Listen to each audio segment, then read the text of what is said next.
Kia ora, kofu smitho, ngā me ki te whare, welcome to the House.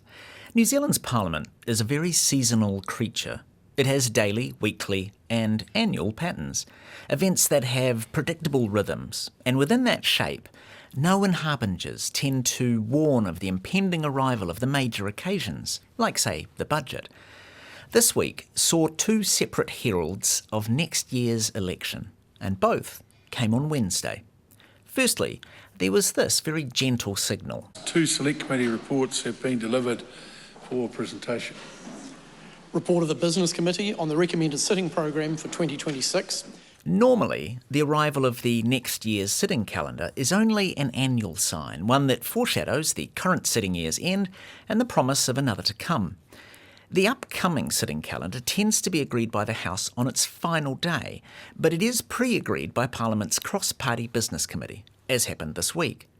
It's the shape of this calendar itself that feels like an election omen. I should note that an election year calendar is like every other year. It ignores the election. It lays out sitting days as if no election was planned. Parliament's inevitable rising and dissolution are not noted on it, they just overwrite it. The 2026 calendar begins just like this year's did, or last year's, give or take the influence of wandering holidays like Easter. But next year's calendar has shunted a few weeks from the last 3 months of the year into the months prior. It feels like a government trying to cram in every week it can before it must rise. And the pattern of those moves suggests that the House might rise a week prior to the end of September, which would place an election a week into November 7 in fact.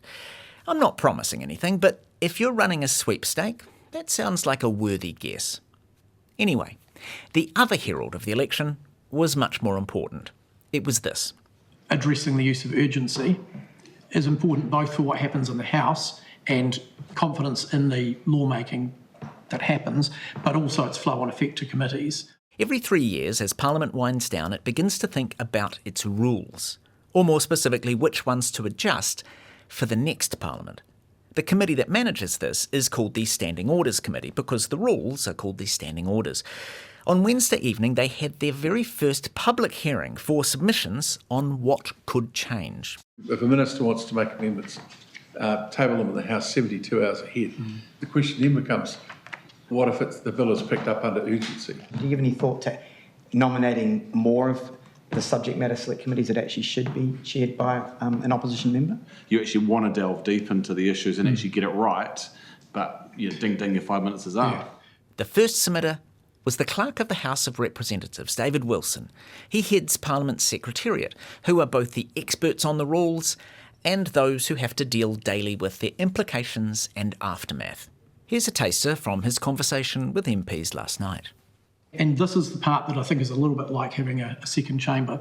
It could conduct examinations of non-controversial legislation involving questioning ministers and officials in lieu of a committee of the whole House stage for those bills.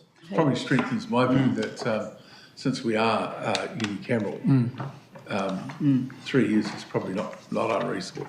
You're saving the select committee time, you're saving the House time, and if the scope of what was covered was broad enough, you'd also deal with your housekeeping issue that's becoming a problem. Different ways of consulting the public. I've mentioned one, potentially possibly polling people or that sort of thing. But others have talked about, things like citizens' assemblies or town hall style meetings. Maybe having some more standards around when select committees can actually return submissions. The clerk is by no means the only submitter, just the first one. There are many to come, and a lot of really interesting and innovative ideas from organisations, political parties, academics, NGOs and individuals. Reading through them, there are recurring themes. The most dominant is probably reining in the overuse of urgency and of skipping or curtailing the select committee process. But the ideas go far and wide, including the powers of the Speaker, reforms for select committees, their size, chairmanship, rules, and especially managing the avalanche of public submissions. Yeah, well, 2 parliaments ago there were 95,000 submissions, which we thought was a lot. Now there's over 600,000 in this one. Yeah. There are ideas for improving formal scrutiny of government and making sure ministers participate fully in that. And you won't be surprised, suggestions to genuinely integrate tikanga Māori into Parliament's rules and processes. There is a lot to read and to think about in the written submissions and the oral ones yet to come. And this is not the only time we will visit the process or the ideas inherent. I bet you can't wait. You've been listening to The House. It's a whakarongo koe ki te whare. This program is produced with funding from Parliament's Office of the Clerk. Mā te wā.